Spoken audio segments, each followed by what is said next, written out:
오늘은 다소 무거운 시장 흐름, 현재 파란불을 켜고 있는 양시장인데요. 코스피 지수가 0.4%, 코스닥이 0.5% 내림세를 보여주고 있습니다. 그런데 여기서 조금 전에 들어온 속보, 경기 부양책에 대한 기대가 실현될 것으로 보여집니다.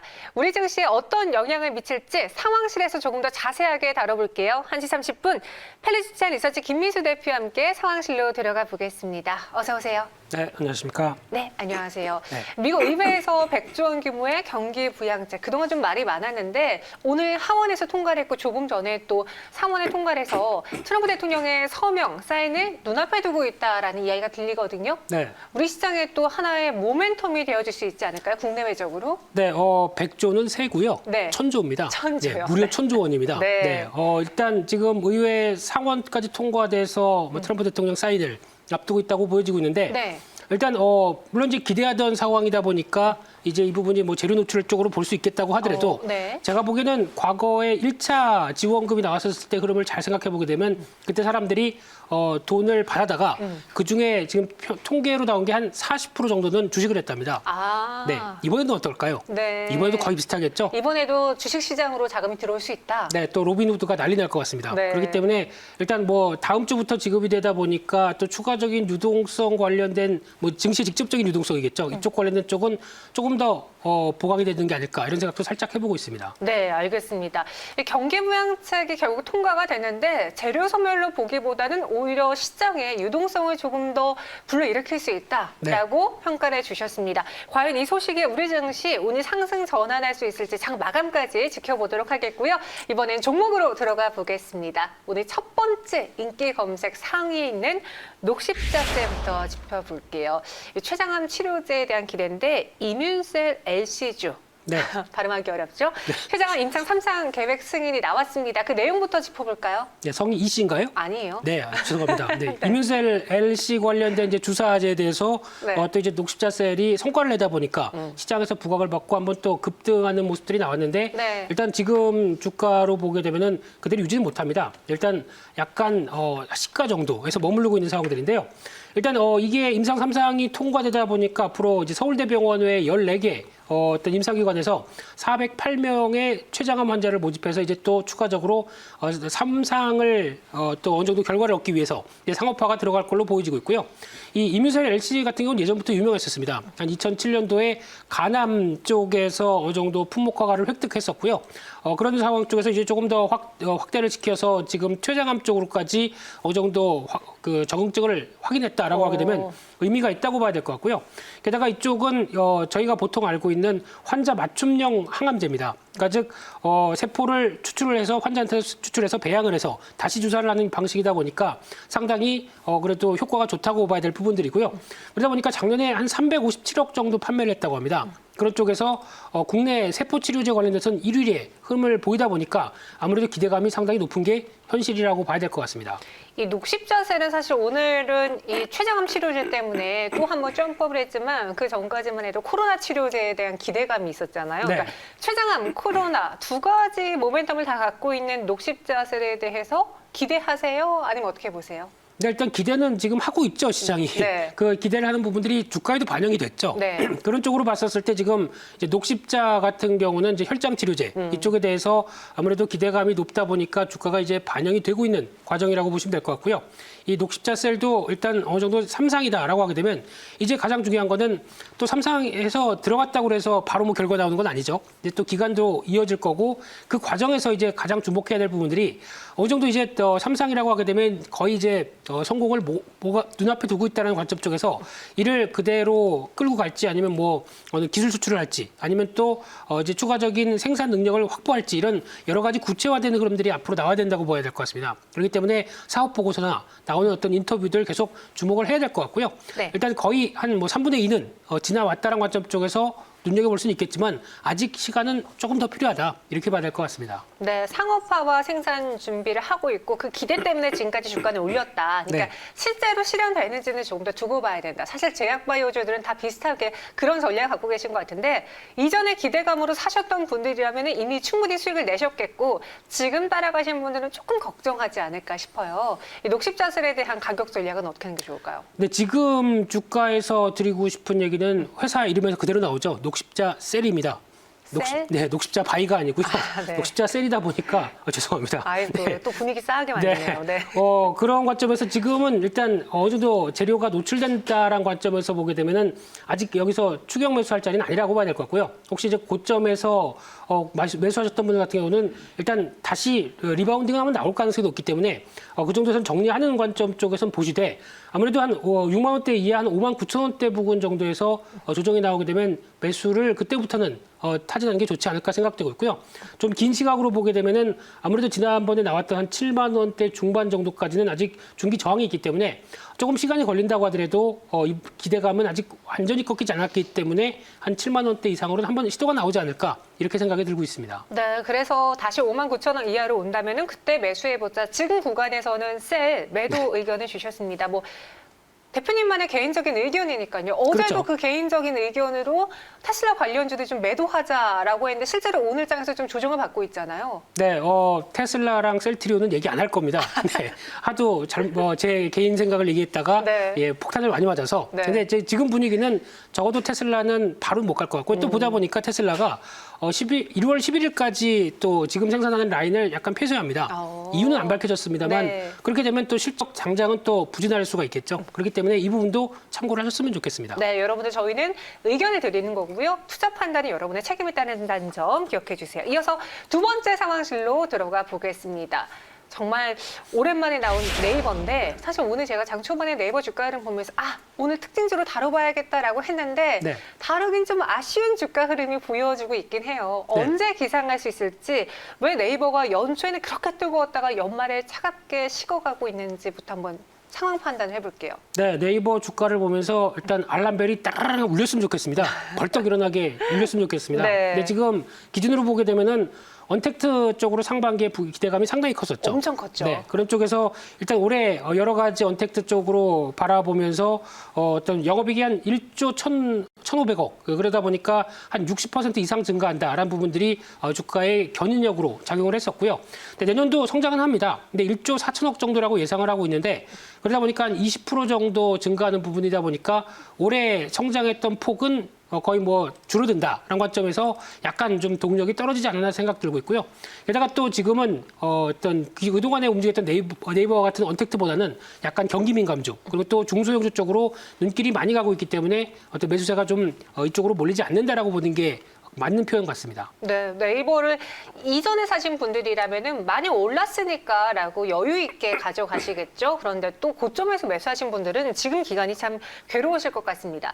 네이버 올해는 언택트 수혜주로 가장 대장주였다면 내년에는 뭐로 부각받을 수 있을까요? 일단 내년 3월 달에 1분기죠. 네. 여기서 이제 좀 구조적인 변화가 나올 가능성이 있는 게 지금 일본의 자회사 라인과 그리고 또 소프트뱅크 자회사 Z홀딩스 G홀딩스인가요? G홀딩스. G홀딩스와 이제 합병을 하게 되는데 네. 그렇게 되면 이제 3월 달입니다. 그렇게 되면 이제 재무 구조상에서 좀 변화가 나올 걸로 보여지고 있는데 그러다 보니까 이 G홀딩스 쪽에서는 순이익의 32.5%를 지분법 이익으로 계상을 하게 되고요. 그런 쪽에서 오히려 이제 잡힐 수 있는 부분들이 나오는데 근데 일회성 이익이 잡힐 가능성이 높습니다. 그렇다는 얘기는 일단 지금 일회성 영업의 수익으로 약 한 6조 원 정도가 잡힐 수 있다라고 보여지다 보니까 이 부분이 반영되게 되면 네이버에 그래도 물론 직접 현금이 들어오는 건 아니라고 하더라도 재무상의 변화가 나오게 되면 실적에 대한 기대감도 살짝 더 반영되지 않을까라는 또 목표 관점으로 주가에서도 그렇죠. 네. 그리고 지금 이 부분은 아직 주가의 그리고 실적의 전망치에 반영이 안 되는 상황들이라고 합니다.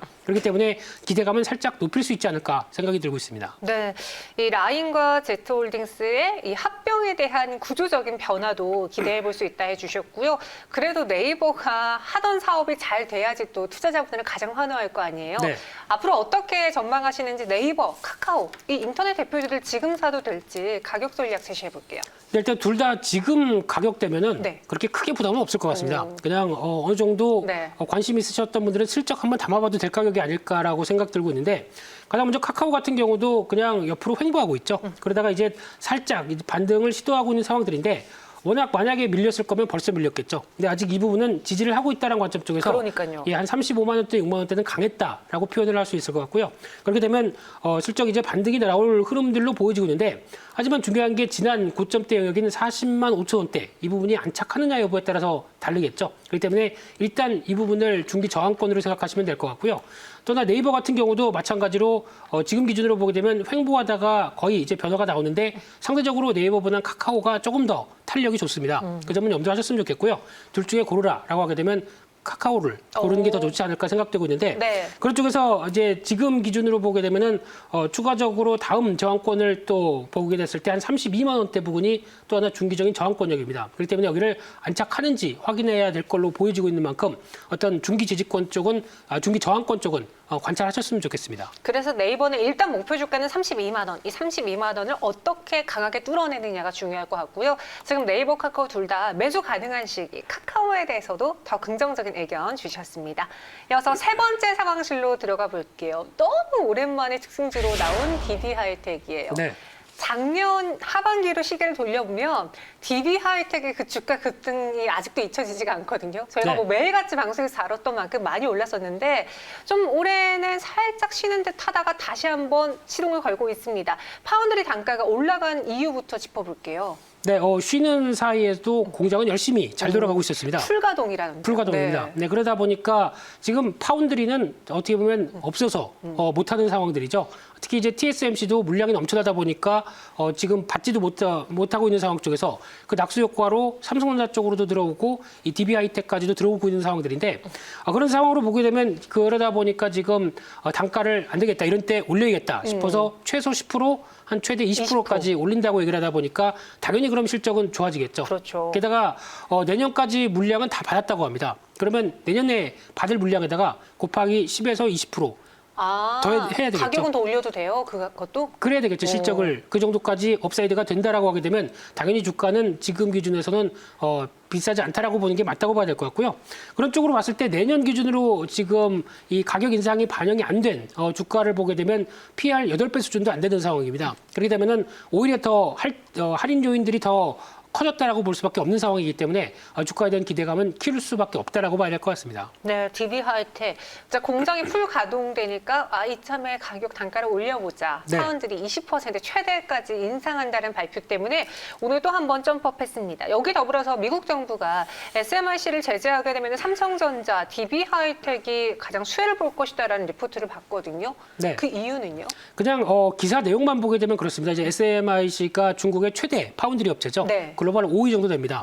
그런데 삼성전자가 TSMC가 1위, 삼성전자가 2위, DB하이텍이 10위 정도 되는데 근데 DB하이텍은 조금 좀 아쉬운 게 약간 아날로그 쪽에 좀 가까운 분위기고 네. 게다가 또 보통 이제 파운드리 비메모리 쪽은 좀 이제 시장의 트렌드가 바뀔 때 계속 투자를 좀 해줘야 되는데 아직까지 회사에 그런 투자를 할 만한 재력이나 좀 여력이 이렇게 많지 않은 게 조금 아쉽습니다. 네, 아쉽네요. 그러다 보니까 지금 일단 충분히 캐시카우 역할을 하는 정도라고 보여지고 있는데 돈을 벌어서 계속 또 업그레이드를 시켜야 되겠죠. 그렇죠. 이런 쪽이 가장 숙제가 아닌가 생각되고 있는데 그런 쪽에서 지금 보게 되면 아무래도 SMIC가 이제 미국 상무부가 수출을 할 때 허가를 받아야 된다라고 하게 되면 부담이 커지죠. 그런 쪽에서 아무래도 어떤 DB하이텍으로 들어오는 물량들은 더 많을 것 같은데 당장 지금은 내년까지 물량이 없죠. 네, 물량이 받을 수도 없죠. 그러다 보니까 어떤 그 이후에 대한 실적 기대감으로 반영되는 게 더 맞지 않나 생각됩니다. 네, 그럼 DB하이텍의 가격 전략도 세워보겠습니다.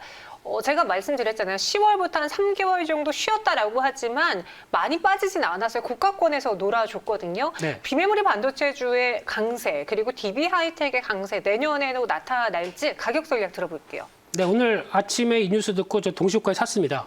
DB하이텍이요? 네.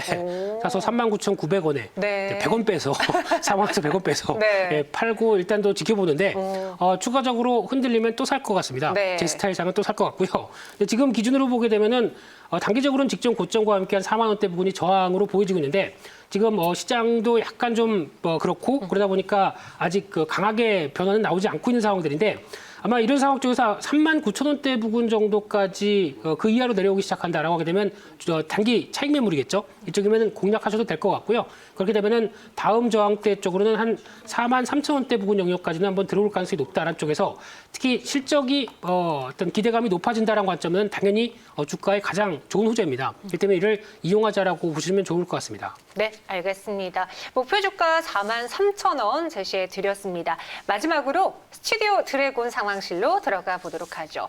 어제 또 좀 상승하길래 이 정도 다시 한번 봐볼까 했는데 오늘 폭발적으로 또 올라줬습니다. 스위트홈이 대박 났다고 하는데 저는 사실 송문이라는 그 드라마 팬이어서 그것 때문에 오른 줄 알았거든요. 네. 스위트홈 무슨 드라마인지 또 오늘장 상승한 이유는 무엇인지 좀 소개해 주세요. 좀 느리시군요. 그래요? 네. 경제방송 앵커는 이런 거 빨리빨리 보시고 네. 얘기도 하실 정도로. 아니 넷플릭스에서 스위트홈이 한다면서요. 네, 네. 지난 18일 날 하자마자 저는 보기 시작했습니다. 그래요? 네, 지금 한 중반 정도 봤는데 네. 쇼킹합니다. 네, 상당히 우리나라 드라마 맞나 싶을 정도로 제작비가 한 300억 들었다고 하더라고요. 네. 그런데 아니, 판권이 300억 정도 제작비가 들어가면서 네. 최소 마진은 한 20%가 넷플릭스가 보장해 주니까 한 60억은 나온다라고 보는 게 지금 드라마인데 한번 보십시오. 네, 잠 못 볼게요. 잡니다. 네. 제가 다크서클이 생긴 이유가 요즘엔 스위트홈 때문입니다. 어. 게다가 또 최근에 또 TVN 드라마 쪽에 철인 양화 뭐 이런 드라마 있나요? 이건 제가 안 봐서 모르겠습니다. 네. 네, 이런... 철인황후인가? 네. 네, 철인 황후인가요? 왕후인가? 왕후? 네네. 네, 죄송합니다. 네. 잘 보겠습니다. 그리고 또 OCN 드라마 중에서 경이로운 소문. 또 그거 좋아요. 네. 네, 어디다 손가락질을 하시는지 모르겠습니다만 네. 이런 드라마들이 아무래도 성과가 나오다 보니까 스튜디오 드래곤의 제작 능력에 대해서 조금 더 어떤 눈길이 가고 있을 수밖에 없고요. 특히 스위트홈은 한국과 함께 8개 국가에서 1위를 하고 있고 미국에서도 톱10 안에 들었다고 합니다. 네. 근데 아시아 드라마가 미국의 톱10 드라마에 드는 게 처음이라고 합니다. 그런 정도로 인기가 있다 보니까 당연히 스튜디오 드래곤의 몸값이 올라간다. 이렇게 정리하는 게 맞을 것 같습니다. 네, 스위트홈 넷플릭스에서 지금 뭐 1위에 랭크가 되어 있고요. 네. 여기에 소문, 경이로운 소문도 이야기해 주셨고 철인하고 이러한 드라마 때문에 다시 한번 제작 능력을 재평가받고 있는 스튜디오 드래곤. 그래서 오늘도 상승했습니다. 근데 최근에 코스피 코스닥이 랠리를 보여줄 때 네. 스튜디오 드래곤은 좀 서로 딴 행보를 좀 보여줬었거든요. 그렇죠. 이제는 따라갈 수 있을지 한번 스튜디오 드래곤에 대해서 매수 의견 괜찮을까요? 네, 괜찮습니다. 그동안은 펜엔터 그리고 또 에이스토리 이런 종목들이 오히려 작은 덩치에 비해서 뭔가 실적이 내년에 빠르게 변할 것이다 이런 기대감 때문에 올랐는데 네. 그래도 놓치지 않았던 게 스튜디오 드래곤이라고 봐야 될 것 같고요. 그동안 스튜디오 드래곤이 밸류가 뭐 PR 55배다 이러면서 좀 부담을 가져갔던 부분들이 일단 성장에 대한 그리고 또 성과가 나오다 보니까 당연히 움직이는 게 맞다고 봐야 될 것 같고요. 하지만 오늘 같은 경우는 지금 이제 추격해서 따라가기는 조금 좀 찜찜한 자리이기 때문에 한 89,000원대 밑에서 매수가를 노리시는 게 좋겠다고 보여지고 있고요. 1차적으로 지난 고점대 부근 한 94,000원대, 5,000원대 확보하는지를 또 확인해 보면서 일단 추가적인 조정은 매수 기회로 삼으셨으면 좋겠습니다. 오랜 기간 기다리셨습니다. 스튜디오 드래곤 목표 주가 95,000원 일단 전해드리도록 하겠고요. 스튜디오 드래곤의 앞으로의 주가 상승도 한번 기다려보도록 할게요. 오늘의 상황실은 김민수 대표와 함께했습니다. 고맙습니다. 감사합니다.